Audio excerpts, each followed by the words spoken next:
Well यार, exam sir पे है, अभी तक कुछ पढ़ा नहीं है और जो पढ़ता हूँ वो याद नहीं रहता है, तो क्या करूँ? यही सोच के इस वीडियो पे आया हूँ, राइट? याद रहेगा भी नहीं। सच बता रहा हूँ, याद नहीं रहेगा, क्योंकि अभी तक तुमने पढ़ा नहीं है, और या फिर थोड़ा बहुत पढ़ा होगा। ये चीज़ दिखाती है कि तुम कितने ज़्यादा केयरलेस हो। और अब तुम्हें पढ़ाई याद आ रही है, इसका मतलब तुम बुज़दिल हो। तुम जंग से भागे हो और अब सोचते हो कि तुम उस जंग को कैसे जीतोगे। तुमने उस जंग के लिए जब तैयारी नहीं किया तो तुम कैसे जीतोगे, तुम कैसे ज़िंदा रहोगे? बट स्टिल मेरा काम है तुम्हें बताना। और अब भी लिसन दोस्त, अब भी कुछ नहीं बिगड़ा है।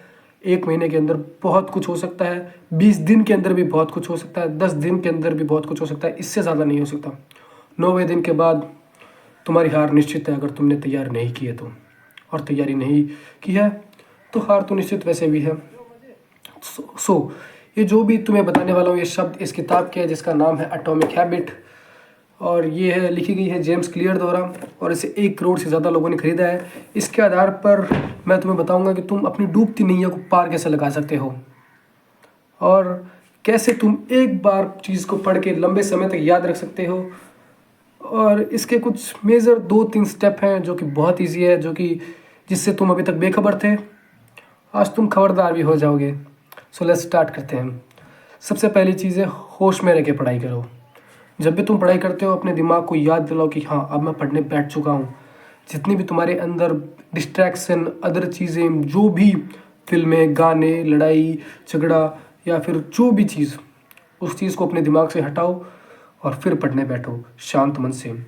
और एक एक चीज़ जिसको भी तुम पढ़ते हो, उसका भाव तुम्हें समझ में आ जाना चाहिए कि असल में कहा क्या गया है। और याद रखो, हमारा गोल ज़्यादा पढ़ना नहीं है, जितना भी पढ़ना है उसको दिमाग में स्टोर करके रखना है, याद रखना है। और अगर तुम इस चीज़ को अपनाते हो कि तुम्हें पढ़ते ही उसका भाव समझ में आ जाएगा, असल में वो कहना क्या चाहता है, तो तुम सिर्फ एग्ज़ाम तक नहीं बल्कि लंबे टाइम पीरियड तक उस चीज़ को याद रख सकते हो। और बात करते हैं दूसरी चीज़ की, जो कि टॉपर्स इस्तेमाल करते हैं इस चीज़ का, और वो है रिवीजन। यस दोस्त, रिवीजन। और रिवीजन वैसा बिल्कुल भी नहीं है जैसा तुम सोचते हो कि पहले बहुत सारा पढ़ लिया, फिर कुछ दिन बाद जब टेस्ट होने वाला है या फिर एग्ज़ाम होने वाला है तब उनको वापस पढ़ के रिवीजन कर लिया। नहीं, ऐसा कुछ भी नहीं है। तुम जिस चीज़ को पढ़ते हो, लाइक जैसे 5 क्वेश्चन तुम्हें याद करने हैं, तो पहला क्वेश्चन याद किया, दूसरा क्वेश्चन याद किया, अब दूसरा क्वेश्चन याद होते ही फिर से पहले क्वेश्चन में जाओ और उसका रिवीजन करो। फिर तीसरे क्वेश्चन पे जाओ, तीसरा याद करो, तीसरा याद होने के तुरंत बाद पहला, दूसरा, तीसरा फिर से रिवीजन करो। और यकीन मानो, उससे टाइम ज़्यादा नहीं लगेगा। तुम सोच रहे होगे कि टाइम ज़्यादा लगेगा, पर टाइम नहीं लगेगा। सच में टाइम नहीं लगने वाला इसमें। और इस चीज़ को अप्लाई करने के बाद तुम देख पाओगे कि वो क्वेश्चन तुम्हें बहुत ज़्यादा डीपली माइंड में स्टोर हो गए हैं, और फिर तुम एग्ज़ाम के टाइम पीरियड तक, टेस्ट के टाइम पीरियड तक कभी उनको भूलोगे नहीं दोस्त। और ये वो चीज़ है जो बहुत ज़्यादा नॉर्मल साउंड करती है, बट सबसे बड़ा गेम इसी चीज़ का है। और अब इस किताब में जो जो चीज़ें मेंशन है वो मैं तुम्हें बताऊं तो वो है बुरी आदतें। तुम अपने दिमाग में बुरी चीज़ों को इतना ज़्यादा स्टोर कर चुके हो कि अब अच्छी चीज़ों के लिए जगह ही नहीं बची है। तो कैसे वो चीज़ें जो तुम पढ़ते हो वो तुम्हारे दिमाग में स्टोर होगी? तुम उनके बारे में सोचते तक नहीं हो। तुम उनके बारे में सोचते भी तब हो जब तुम एग्ज़ाम में बैठे हो। ऐसा नहीं चलता दोस्त। तुम्हें उनको रिवाइज़ करना पड़ेगा। तुम्हें, अगर तुम्हारा गेम, तुम 4 घंटे पढ़ते हो तो 4 घंटे तुरंत ही मत बैठ के पढ़ लो। एक घंटे टाइम पीरियड के बाद अलग अलग टाइम पे पढ़ो। या फिर अगर 3 घंटे पढ़ते हो तो दिन में 2 बार पढ़ो। इसी से ही हमारी नैया पार होगी, क्योंकि अब दिन बहुत कम बचे हैं और मेहनत तुम्हें बहुत करनी है। और अगर तुम इन सब चीज़ों को अप्लाई करते हो अपनी लाइफ में क्या, इन सब चीज़ों को इस टाइम पीरियड के अंदर अप्लाई करते हो एकदम होश में रह के, तो you will be the win. तुम्हारे काफ़ी अच्छे परसेंट आ जाएंगे और एग्ज़ाम में तुम काफ़ी अच्छा फाड़ के आओगे। इसकी मैं गारंटी तो नहीं ले सकता, क्योंकि मुझे पता है तुम में से जितने भी लोग वीडियो देख रहे हो उसमें से 5% ही इस चीज़ को अप्लाई कर पाएंगे। तो उन सब, और मैं सच बताऊँ तो मैं बोल भी उन 5% के लिए ही रहा हूँ। मैं सबके लिए नहीं बोल रहा, क्योंकि वीडियो देख के तुम्हें मोटिवेशन चाहिए, फिर उसके बाद तुम पढ़ाई करोगे, तो ये तो गलत बात है। इस बात का कोई तुक भी नहीं बनता है कि तुम पढ़ने के लिए किसी वीडियो की मोटिवेशन ले रहे हो। और हाँ, मेरा काम था टिप शेयर करना, जो कि मैंने करी। मैंने तुम्हें बता दिया कि कैसे किसी चीज़ को तुम पढ़ के उसको लंबे समय तक अपने माइंड में स्टोर करके रख सकते हो। और हाँ, ये सच में काबिल तारीफ़ है, ये तुम्हारे बहुत काम आएगा।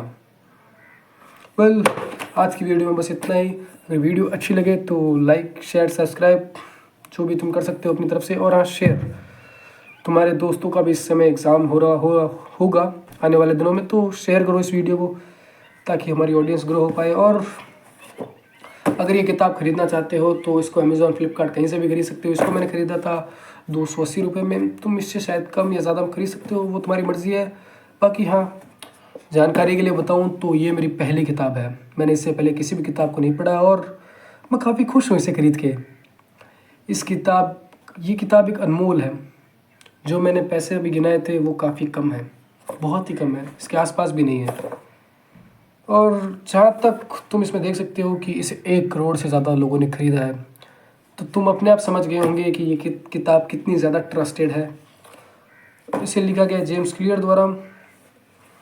और अगर तुम किताब नहीं पढ़ सकते तो दोस्त, किताब छोड़ो, तुम्हारा जो सिलेबस है उससे कंप्लीट करो।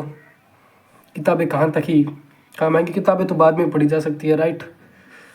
पहले अपना सिलेबस कंप्लीट करो और मैंने जो भी मेथड बताया तो उसको अपने सिलेबस पर अप्लाई करो, ना कि इन चीज़ों को तो तुम अपने आप याद रख लोगे, क्योंकि ये जीवनोपयोगी है, जीवन में काम आने वाली चीज़ें हैं, इस सिलेबस के लिए नहीं है। सो हाँ, आई होप अगर तुमने वीडियो को यहाँ तक देख लिया है, स्टिल यहाँ तक देख लिया है, तो नीचे ब्लैक बनाना कमेंट करना, जिससे मैं समझ जाऊँगा कि सेल्फ इम्प्रूवमेंट के पीछे इतना ज़्यादा पागल आखिर कौन है। तो यार, आज की वीडियो में बस इतना ही। मैं मिलता हूँ आपको अगली वीडियो में, तब तक के लिए धन्यवाद, बाय।